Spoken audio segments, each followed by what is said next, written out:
नमस्कार मित्रांनो, माझ्या यूट्यूब चॅनलमध्ये तुमचे पुन्हा एकदा स्वागत आहे। आज आम्ही जाणार आहोत राजस्थानमधील काही प्रसिद्ध ठिकाणांच्या भेटीसाठी। त्यातले आमचे पहिले ठिकाण होते सज्जनगड।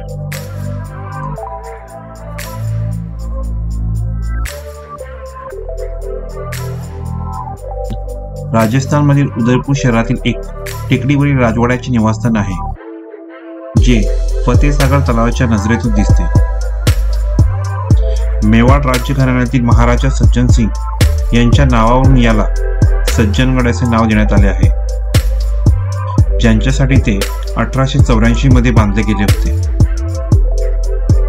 या राजवाड्यातून शहरातील तलाव, राज आणि आसपासच्या ग्रामीण भागांचे विहंगम दृश्य दिसते। हे मुख्यत्वे मान्सूनचे ढग पाहण्यासाठी बांधले गेले होते, म्हणून योग्यरित्या ते मान्सून पॅलेस म्हणून प्रसिद्ध आहे।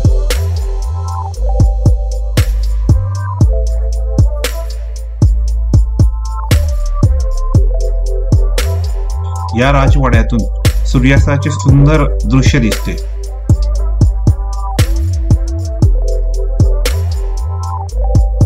महाराजा सज्जन सिंग यांनी मूळतः 5 मजली खगोलशास्त्रीय केंद्र बनवण्याची योजना आखली।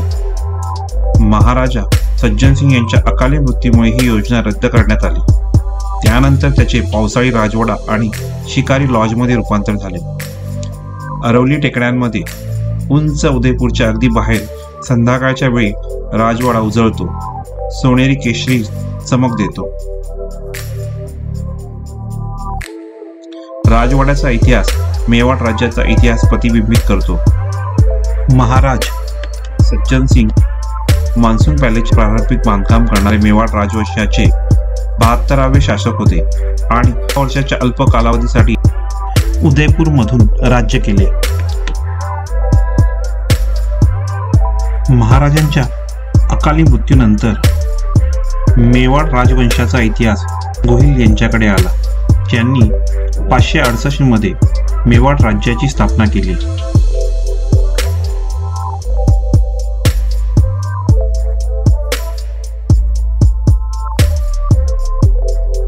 महाराजा सज्जन सिंग यांना 1876 मध्ये एक प्रबुद्ध शासक आणि दृष्टीपुरुष मानले गेले।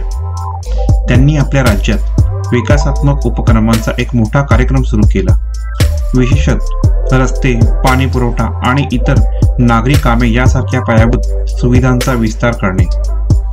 त्यांनी नागरी प्रशासन आणि न्यायालयांचीही ओळख करून दिली।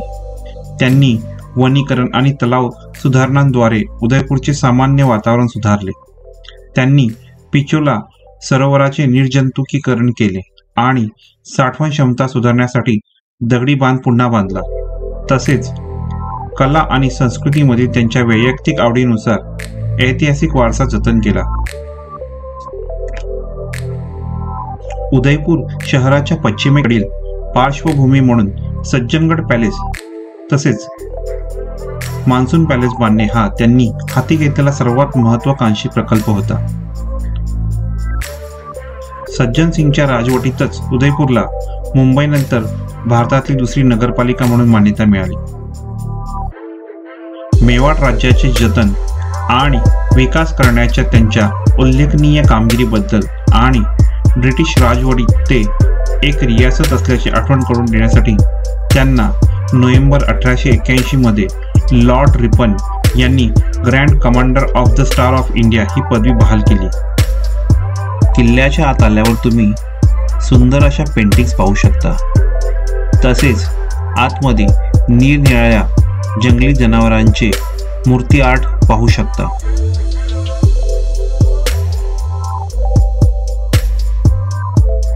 समोरच त्या काळातील गावांचा स्वरूप कसा होता याचं एक छोटस मॉडेल पाहू शकता।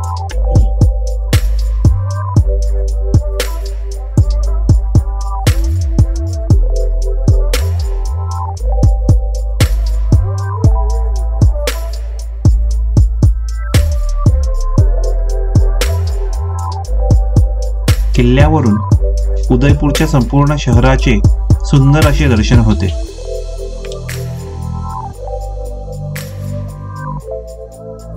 किल्ल्याच्या परिसरात भव्य असा सुंदर गार्डन तुम्ही पाहू शकता.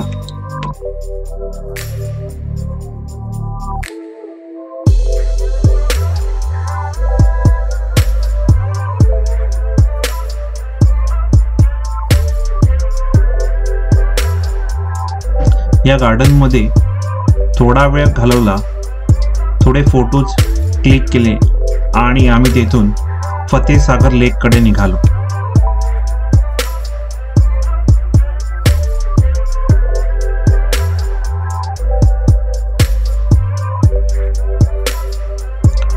फतेसागर लेक जवळ आल्यावर आम्ही बोटिंग करण्याचे ठरवले आणि त्यानुसार आम्ही बोटिंगच्या लाईन मध्ये उभे राहिलो.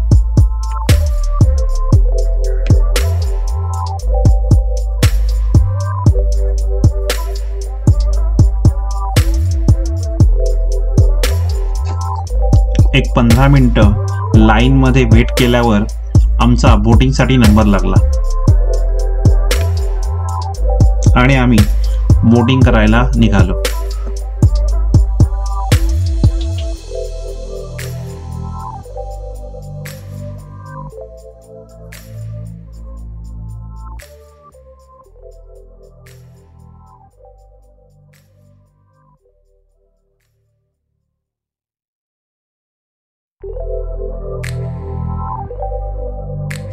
स्पीड बोटिंग करताना तशी फार मजा आली आणि हार्डली 3 ते 4 मिनिटाच्या ड्राईव्ह नंतर आम्ही परत किनाऱ्यावर आलो.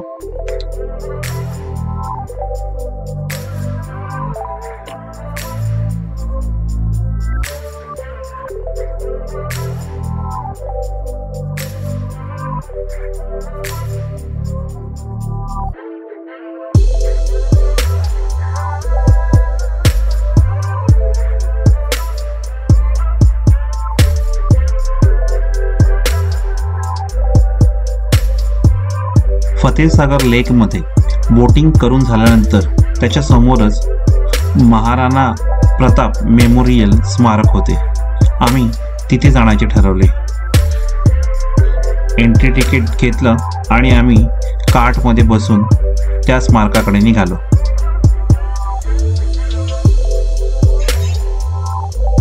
मेमोरियल पार्क मध्ये खूप सारे जुन्या पेंटिंग्स पाहिल्या.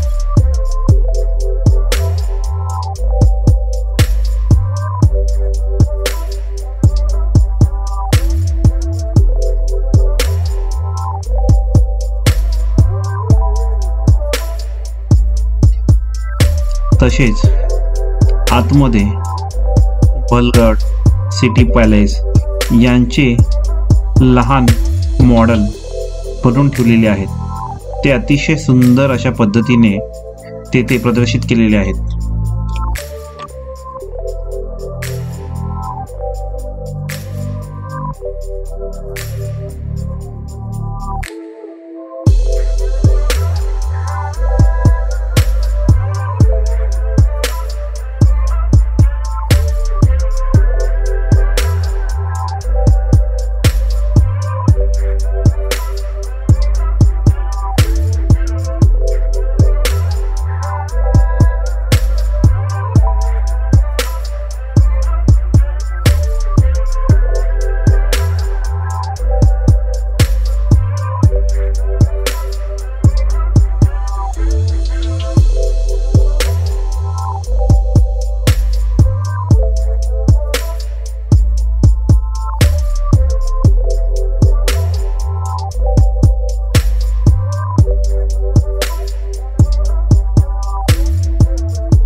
समोरच तुम्ही सिटी पॅलेसचा सुंदर असा लहानसा मॉडेल पाहू शकता, ज्यामध्ये सिटी पॅलेसचं खूप सुंदर अशा पद्धतीने वर्णन केलेलं आहे.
मेमोरियल पार्क मधली गॅलरी फिरून झाल्यानंतर आम्ही वर महाराणा प्रताप यांच्या स्मारकाच्या ओपन स्पेस मध्ये आलो.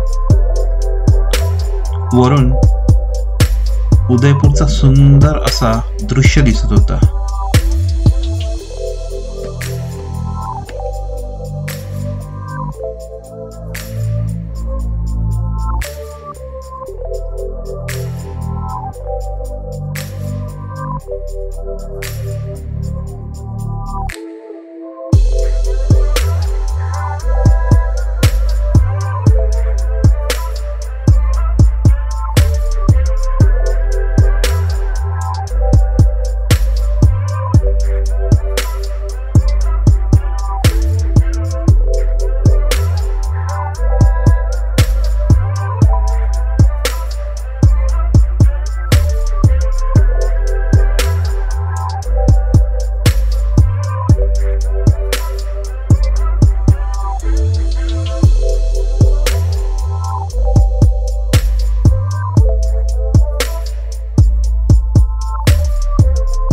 उंचावरून फतेसागर लेकचा सुंदर असा व्ह्यू दिसत होता. तिथे आम्ही उभे राहून खूप सारे फोटोज काढले.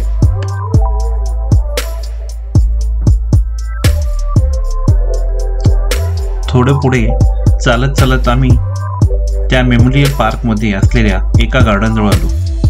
तिकडचा परिसर आम्ही थोडा एक्सप्लोर केला.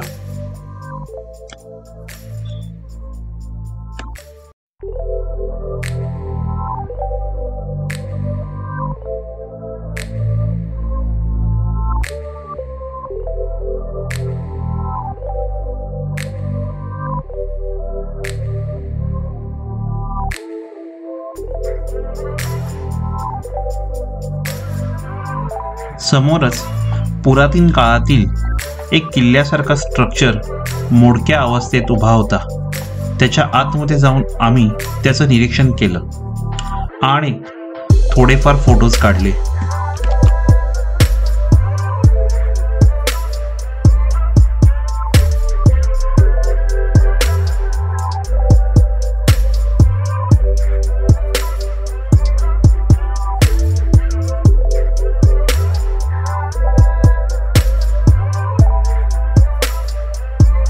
त्या मोडकळीस आलेल्या पडीक किल्ल्याच्या भिंतींमधून सुंदर असं तलावाचं दृश्य समोर दिसत होतं.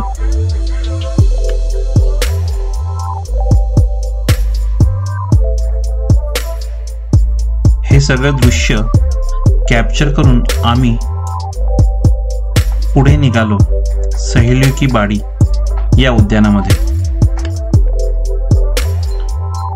सहेलियों की बाड़ी हे उदयपूर मधील एक प्रमुख उद्यान आहे आणि एक लोकप्रिय पर्यटन ठिकाण आहे.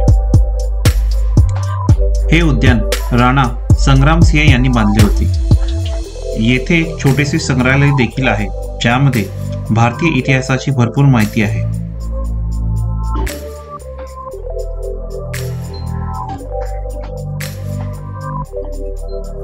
सहेलियों की बाड़ी हे उद्यान 48 युवतींच्या गटासाठी ठेवण्यात आली होती. हे बाग फतेसागर तलावाच्या काठावर स्थित आहे जे राजस्थानच्या कोरड्या जमिनीत हिरवेगार माघार सादर करते.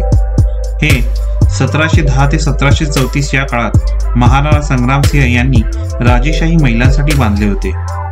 पौराणिक कथेनुसार बागेची रचना राजाने स्वतः केली होती आणि त्याने ही बाग आपल्या राणीला दिली होती.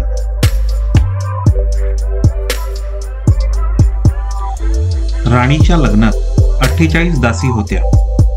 दरबारातील राजकीय कारस्थानांपासून दूर राहून या सर्वांना आनंददायी क्षण देण्यासाठी ही बाग तयार करण्यात आली.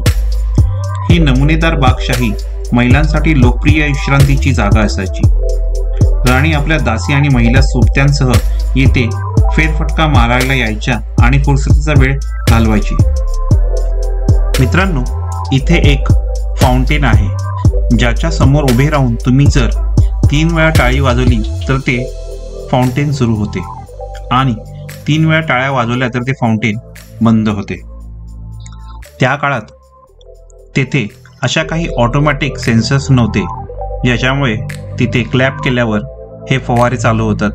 त्याच्या मागचं खरं कारण आहे, जेव्हा तुम्ही तिथे 3 वेळा क्लॅप करता त्यावेळेस समोरच जो गाईड असतो तो तेथील एका कर्मचाऱ्याला इशाराने मॅन्युअली हँडपंप चालू करायला सांगतो आणि मॅन्युअली हँडपंप बंद करायला सांगतो.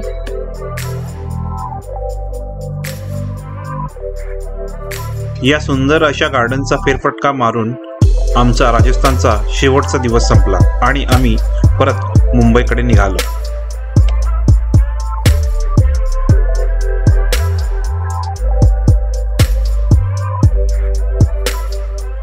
मित्रांनो, तुम्हाला जर हा व्हिडिओ आवडला असेल तर माझ्या चॅनलला लाईक, शेअर आणि सबस्क्राईब करा, जेणेकरून येणारे पुढील व्हिडिओ तुम्हाला पाहायला मिळतील. Thank you for watching this video.